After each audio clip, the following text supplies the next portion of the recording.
putting a bow on the Liam Coen drama and how the Bucs may not be out of the woods yet. That and more on today's episode of Locked On Bucs.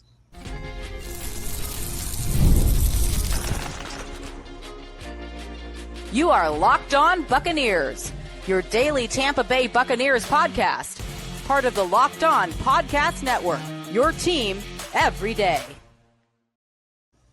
What's up, and welcome into this WTSP edition of Locked On Bucs, your daily podcast covering the Tampa Bay Buccaneers, part of the Locked On Podcast Network, your team every day. I want to thank you for making Locked On Bucs your first listen review every day. Don't forget you can subscribe or follow for free on YouTube or wherever you get your podcast. And, of course, you can follow along on Twitter.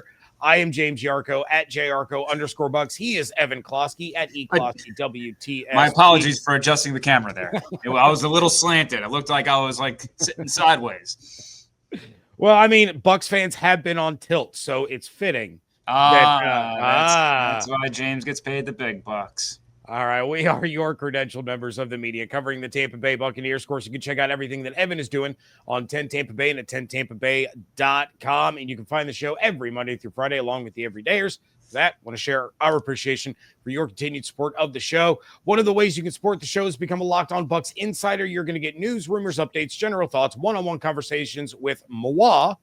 And you can do so by going to joinsubtext.com/LockedOnBucs or click the link in the show notes to become an insider today. Super Bowl 59 is here, and there's no better way to make every play more exciting than with FanDuel Sportsbook. New customers can bet just $5, and if you win, you're going to score $200 in bonus bets. Download the app or head to FanDuel.com to get started. All right, Evan, the last time we spoke, there was the news that the Bucs were expecting to lose Liam Coen by as early as the next morning. So we talked about what kind of loss that was going to be. You dropped 3 names to watch that would make good replacements for the offensive coordinator job. Then the next morning, like less than an hour after I dropped the clip of you talking about Chip Kelly, Cohen withdraws from consideration from the Jacksonville job. He decided he was staying in Tampa. We joked on Twitter about how your list was now irrelevant. The next day, all hell broke loose. We found out he had taken a secret meeting in Jacksonville. He had ghosted the Buccaneers for more than a full day, and he was indeed leaving for the head coaching job of the Jaguars. You then reposted that Chip Kelly clip and said, guess we can run this back now. Bucs fans obviously upset in the way that things were handled. Cohen was introduced as the Jaguars head coach on Monday and had one of the most awkward moments that we have ever seen in a press conference that has gone viral, was ridiculed mercilessly on the Pat McAfee show over it, getting roasted on social media. But take me through kind of your reaction to the events that transpired over the last week regarding Liam Cohen's change of heart and kind of how it was all handled. Yeah, I mean, it's just funny to see the lack of communication here between the cities of Jacksonville and Tampa. Jacksonville predominantly focused on the what, and Tampa predominantly focused on the how. I don't think many people in Tampa are upset with Liam Coen taking that head coaching gig. We were talking just last week before that funky 24 to 48 hours happened. We were talking about who is next in line because we expected it, right? But I posted this on my Twitter, just sort of a stream of consciousness thought.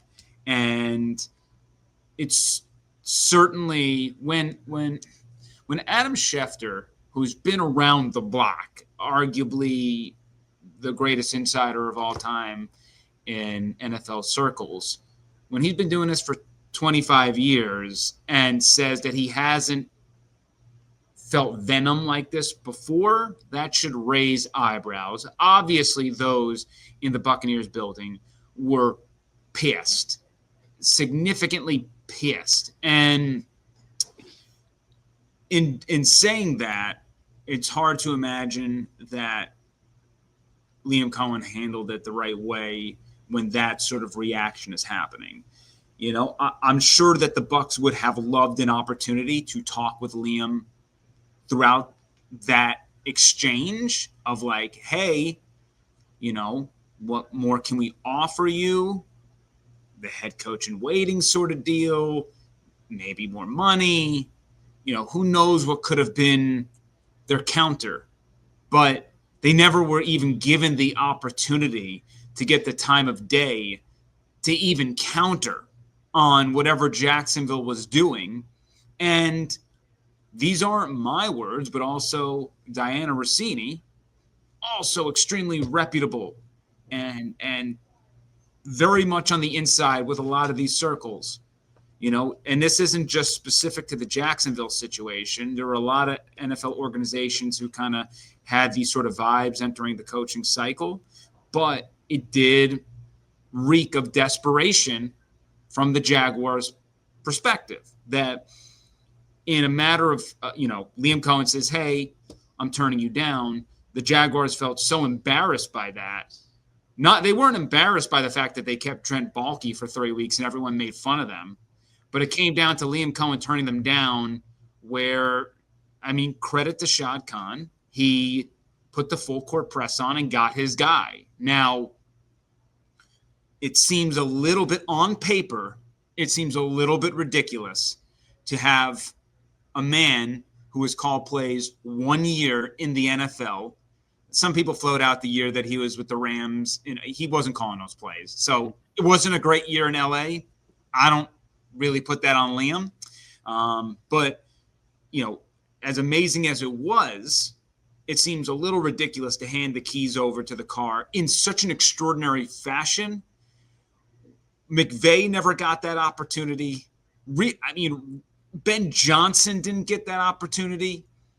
Only Kyle Shanahan has gotten the opportunity. And are we saying that Liam Coen is of the same ilk as Kyle Shanahan? I don't know. Kyle Shanahan had a much more extensive resume before getting that job with the Niners. So, it was an offer that really I don't think Liam could have turned down. Sure. I don't think it was. It just in life you got to be communicative, and I understand that we all probably in some way, shape, or fashion would have tried to keep the deal on the table that we had for $4.5 million versus trying to almost jeopardize that and tell them, hey, I am going to take that second interview. But, there's nothing that the Bucs could have done to, sure, they could have said, hey, if you take that interview, we're recounting our offer. But if you really want Liam, you're not going to try to piss him off either. So I think there could have been better communication in general. And that's fair for a lot of fans to ask. But I would also say that a lot of fans have probably gone very much over the top with the hate and angst and the attacks on his character and all that stuff. And he's going to be crappy and he's going to leave after 1 year. He's not going to be that good. There are just a lot of things that are thrown out there, which are just, people being angry and wanting to shove his face in dirt. I get that, but we got to be able to understand there's some middle ground here of discourse of just not being a fan of him and also understanding that this probably is not going to be indicative of what happens in the future. I certainly think that the Jaguars are probably set up for pretty good success next year, assuming that they get Patrick Graham as their DC. But to me, it's not year one that's typically the biggest issue, even though like Dave Canales is an example of how bad it can start out being before you find your footing. I actually think Liam's going to be pretty good in year one. I'm a little bit more concerned with year 2, year 3, year 4, because when you have success and Liam is the one that has full control since he's the one hiring the GM, it's going to be pretty tough when a lot of other people around that building want to have their voice a little bit louder, and Liam's going to have to face that head on, and Liam's going to have to learn how to delegate and do some things that I don't know if he's fully trained in doing quite yet. We'll see. Overall, it's amazing drama, good for Bravo TV, sad for Buccaneers fans, and, me personally, wish Liam the best. It's really unfortunate how he handled the situation. I hope that he learned from that not saying that he's going to be crying too much over the $13 million he's going to be making per year, which is generational money. But yeah, I mean, it just it sucks because the Buccaneers are really respected around the league. I think a lot of people have really trusted Jason Light, the Glazers, that whole front office with what they've been able to do recently, and to kind of just get spurned like that and to lose your offensive coordinator another year. I think that also really just hurts a lot of people knowing they got to go through this process again. The players got to go through this process again. It stinks, but personnel's still there. I'm still confident in this team. I'm sure they'll get a great hire because that's what they do, and life will move forward. So it is what it is. Not overly surprised, just a little bit surprised of how it happened. Not surprised that it did happen. Right. And as I said, I had Jags fans in the comments section last week when I was talking about the move. And of course, they were saying some wonderfully kind things. And I said, look, two things can be true.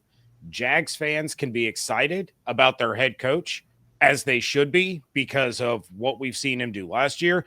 But Bucs fans can be mad about the way that it was handled. But Bucs fans might also be getting mad because Liam Coen may not be done burning the Buccaneers. That is coming up next on today's episode of Locked On Bucs, part of the Locked On Podcast Network, your team every day.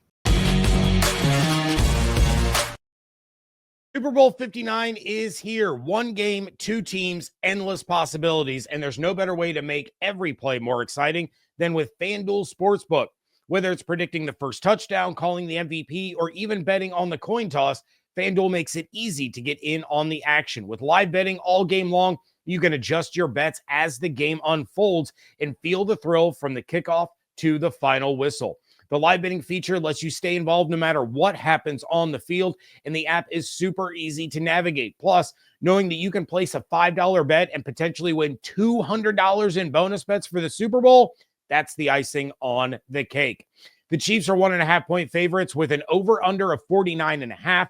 Patrick Mahomes is the favorite to win the game's MVP at plus 110, followed by Saquon Barkley at plus 225 and Jalen Hurts at plus 370. Download the app or head to FanDuel.com to get started. Bet just $5, and if you win, you'll score $200 in bonus bets. That's FanDuel.com. Bet with FanDuel, official partner of Super Bowl 59. Thank you again for making Locked On Bucs your first listen review every day. The new Locked On NFL is here, and it's 2 shows every day. You got the Madman Tyler Rowland kicking off your morning. Then you can stop by the barbershop with Tony Wiggins, the host of Locked On Jaguars. For some real NFL talk, you add in the Locked On local experts, and you get unprecedented NFL inside hot opinions, detailed breakdowns, all in 30 minutes. It's a new Locked On NFL, and it's twice a day, so make it your second listen at the new Locked On NFL on YouTube or wherever you get your podcasts. All right, we know that it's a thing, right? That when somebody gets a head coaching job, they tend to surround themselves with coaches that they've worked with in the past, guys they know, guys they trust. And Jacksonville still doesn't have a general manager, which apparently Cohen has a big part in being able to bring in. So who should... He has the part. I mean, that's what they guaranteed him. I mean, it is what it is. When you get hired first and the GM gets hired second, the GM is second in command. And that's a tough pill to swallow for any GM who wants to take that job. Seemed to work out all right for Jason Light. I'm just, he certainly lasted longer than the head coach that was hired before him. But who are some people? Was he handpicked by that head coach? I don't remember. I know Lovey played a part in Jason getting hired. I don't think he was handpicked by Lovey, but I know Lovey was definitely part of the decision-making process. That's something that I have to ask. That's a little bit of a different situation because, whatever. Well, that's a separate rant. But yeah, that's an episode for another day. We have July coming up. We can do a deep dive into Jason Light's career, some episode in July. But who should Bucs fans be concerned about when it comes to Cohen poaching members of the Bucs organization to fill out his staff, potentially his GM there in Jacksonville? The number one person and who I do expect to leave would be Kevin Carberry. I listening to Liam Coen and all the interviews he did in Jacksonville, he mentioned how important it is to dominate on the offensive line, and that the offensive line, like the O-line coach, is going to be the most important hire that he makes, essentially. Not an exact quote from him, but something like that. Well, Kevin Carberry is that guy, and he can poach him by making the offensive coordinator O-line coach.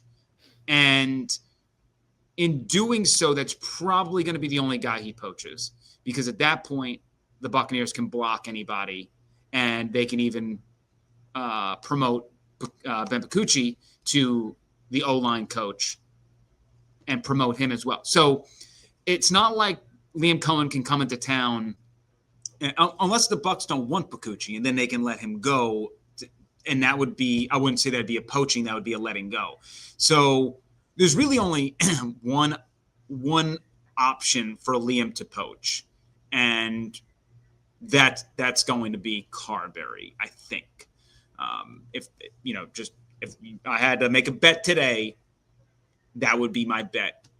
So in doing that, I know that like Mike Greenberg's name is floated out there.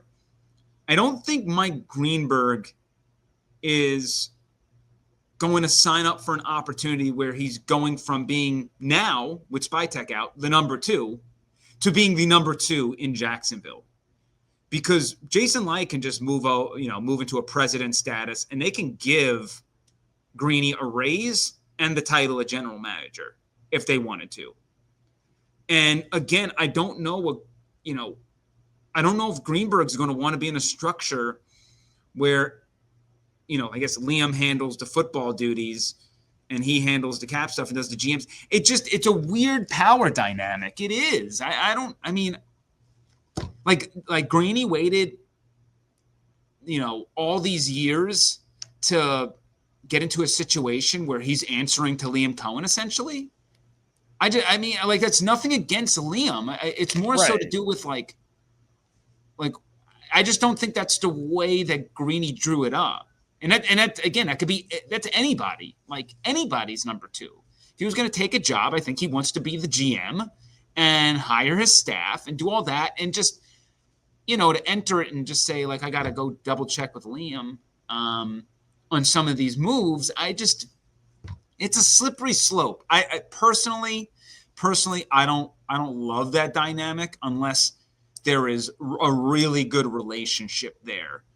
Shanahan and John Lynch, it seems like they run side by side. Greeny and Liam Coen don't have this long, illustrious history together, So it's, again, nothing against Liam Coen here. It's just, like, Greeny's got, like, almost his entire adult life has been here in Tampa, and they'll just give him a raise and promote him. So, long story short, Carberry is the one I would circle and worry about losing. And beyond that, the Bucs aren't going to do Liam Coen many favors. Yeah, and I wanted to get your take on that, because I've heard, obviously, of course, everybody's heard Greenberg's name floated out there as someone that could go to Jacksonville now as the GM job. And I wanted your thoughts before I gave mine, because my first thought when I saw the name floated out, I said, now, I get that Greenberg's ultimate goal is to be a GM, but is he really going to run off to Jacksonville when he was part of the crew that just got burned by that guy? Like you mentioned at the top of the show, he was pissed.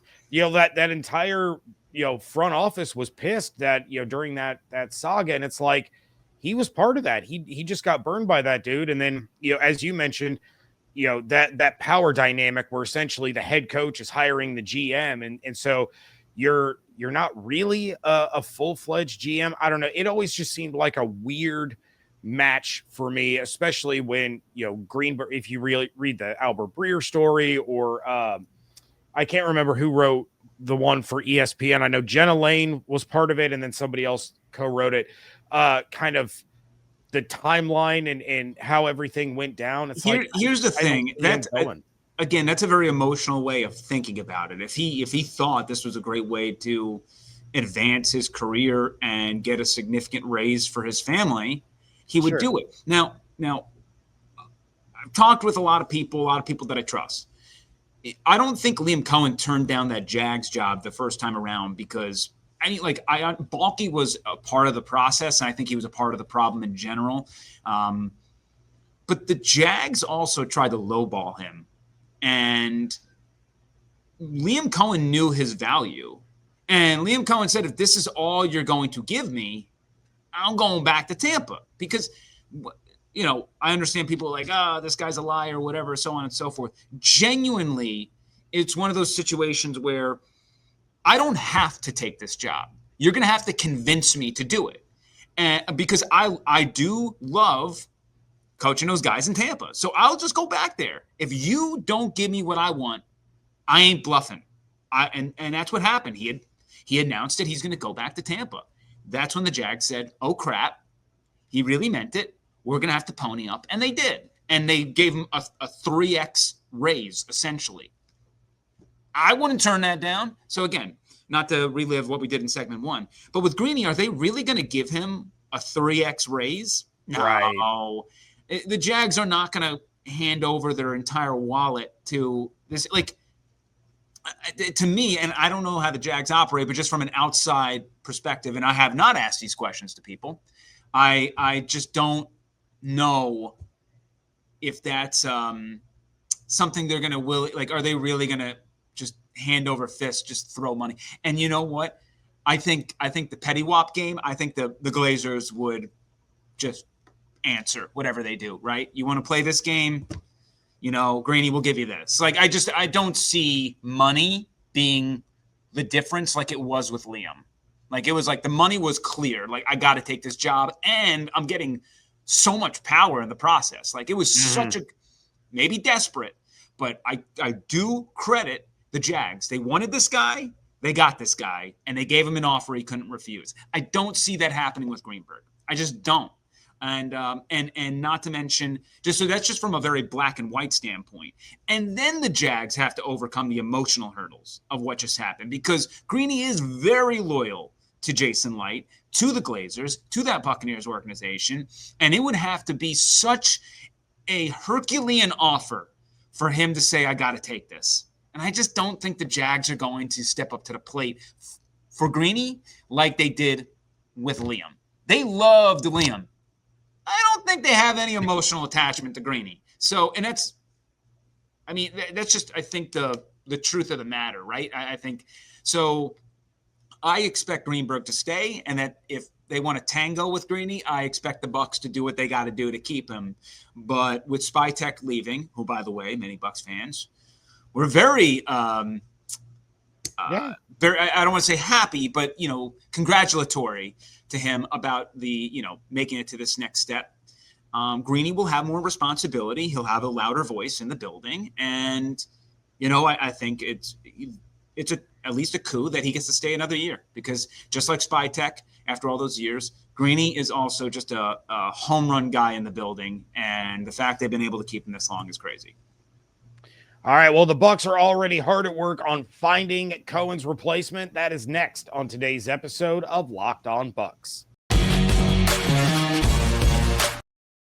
A small business owner, your work doesn't end when the clock hits 5. Your business is always on your mind, which means when it's time to hire, you need a partner that works just as hard as you do. That's where LinkedIn Jobs comes in. When you clock out, LinkedIn clocks in. LinkedIn makes it easy to post your job for free, share it with your network, and get qualified candidates all in one place. Post your job. LinkedIn's new feature can help you write job descriptions and then quickly get your job in front of the right people with deep candidate insights. And here's a pro tip. Add the hashtag hiring frame to your profile picture to double your reach to qualified candidates. It's no wonder that 72% of small businesses say that LinkedIn helps them find high quality hires. Post your job for free at linkedin.com/lockedonnfl. That's linkedin.com/lockedonnfl to post your job for free. Terms and conditions apply. Wrapping things up here on a WTSP edition of Locked On Bucs, and there have been 5 coaches that the Bucs are confirmed to have interviewed for their vacant offensive coordinator position. You have Dave Ricone, the Rams quarterbacks coach. You have Marcus Brady, the Chargers passing game coordinator. Grant Udinski, the Vikings assistant offensive coordinator and assistant quarterbacks coach, Nick Caley, the Rams tight ends coach and pass game coordinator, and the darling of Bucs social media, apparently. And then my dude, ILLINI, Nate Shieldhouse, the Rams offensive assistant and pass game specialist. These are, of course, the outside candidates. The Bucs are also set to interview internal candidates like Josh Grizzard, their pass game coordinator. Grizzard, my bad. Of the names that we've heard officially linked to the Bucs, because John Ledyard had to go out there and drop over the weekend that Chip Kelly apparently does have interest in the Bucs OC job, but no word yet as to anything from the Bucs side or if they're going to talk or anything like that. But of the names that are confirmed to be in the mix, who are you looking at as the option that you feel fits this team the best? I think Nick Caley is the one that I would circle for now. And the only reason I say that is I love to go by where there's smoke, there's fire. And even before this job opened up, Nick Caley's name has been floated out there for a handful of positions. Seems to be a guy who's getting some positive praise behind the scenes. I will warn everybody that if we use the two previous searches as historical reference for what Tampa Bay does, they will interview double-digit candidates. And the winner of this search will likely be at the very end. So right now, what I think the Bucs do, and they're very smart about it, is they like to bring in a lot of people, a lot of concepts, learn about maybe some ways that the NFL is possibly moving, some thoughts in other buildings. If you have the opportunity to talk with candidates and pick their minds, why not do it and do some fact gathering along the way? So that's not to say they won't circle back and bring someone in for a second interview who came up earlier in the process. I think that Caley would be at the top of my list for, let's say they bring in 3 people for a second interview. I'm just throwing out a random number. Like I would say that in this first group, Caley would be an option of that. But, do I think any of those 5 will be hired as the OC based on historical reference? I would say no. I don't foresee it. But every year is a different thing. All I can go is based off previous actions. So that's just my kind of blanket statement there. Well, and one of the things that I don't think we've talked about, not like you and me specifically, but I think people, when referencing this OC search, that we haven't referenced enough so far is last year they were searching for a guy to entice Baker to return, or at least someone that he would have been comfortable returning to play for. Now he's a big part of kind of what the search is, the kind of offense, everything. We know that he's going to be an integral part of this coaching search. Doesn't mean he's going to have final say. Doesn't mean he's going to get the guy that he definitely wants, but the Bucs are seeking input from him.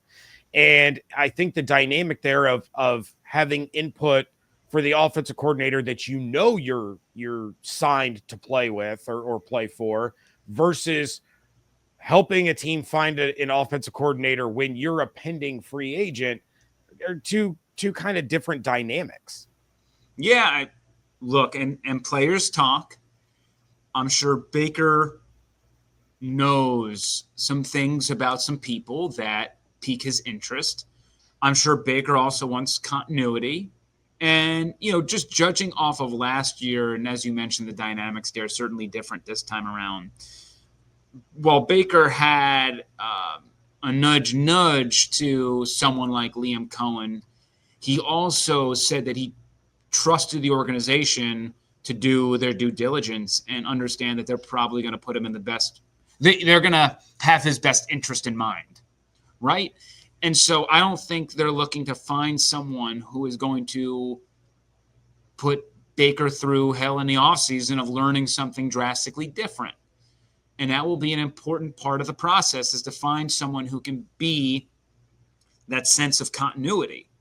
And that's why a guy like Grizzard has popped up so fervently amongst many on social media, is because of some of the concepts we saw this past year.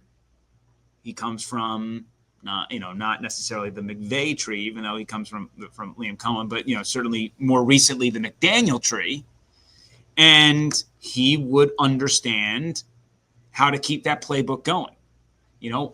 I fully anticipate Grizzard's going to have an interview, and it's really going to be up to him to prove that he's ready for that kind of opportunity to call plays for the first time, versus maybe some other options out there.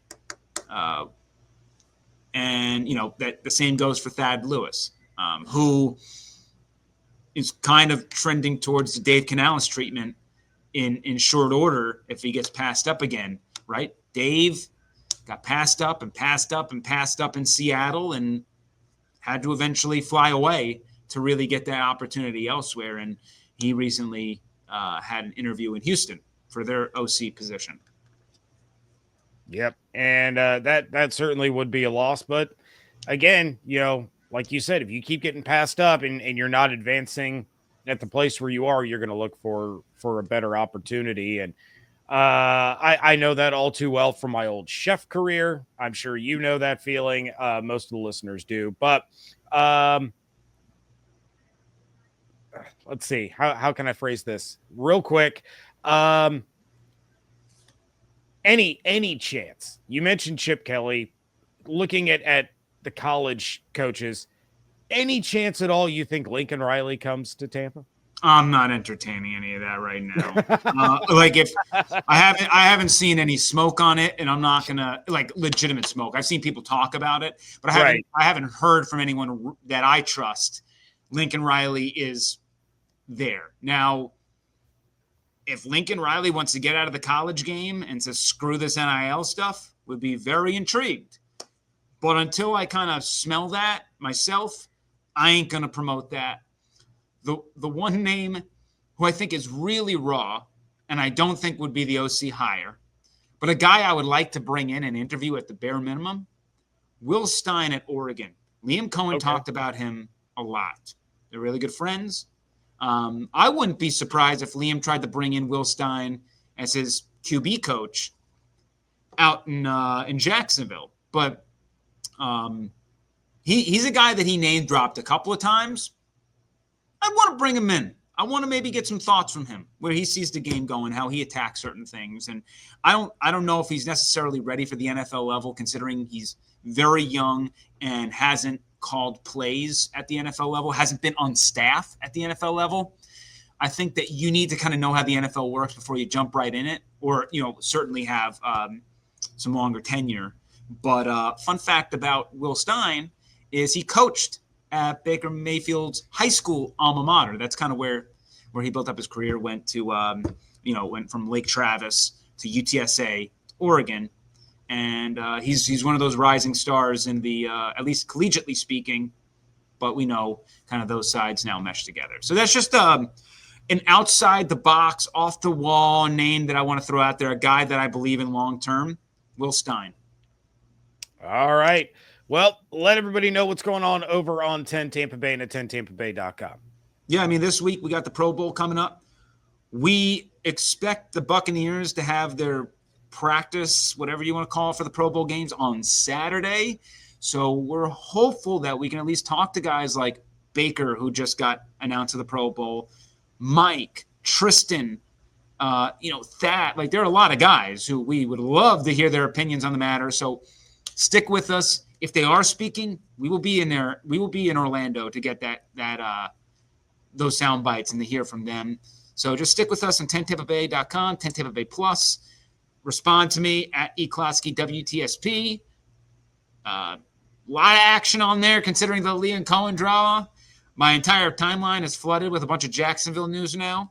Oh, yeah. But, willing to always entertain discussion, debate, as long as we keep it respectful and, don't cross any lines. All right. Yep. Make sure you're tuned in to 10 Tampa Bay and 10tampabay.com. Follow everything on Twitter at Locked On Bucs, at Yarcho _Bucs, at eCloskey WTSP.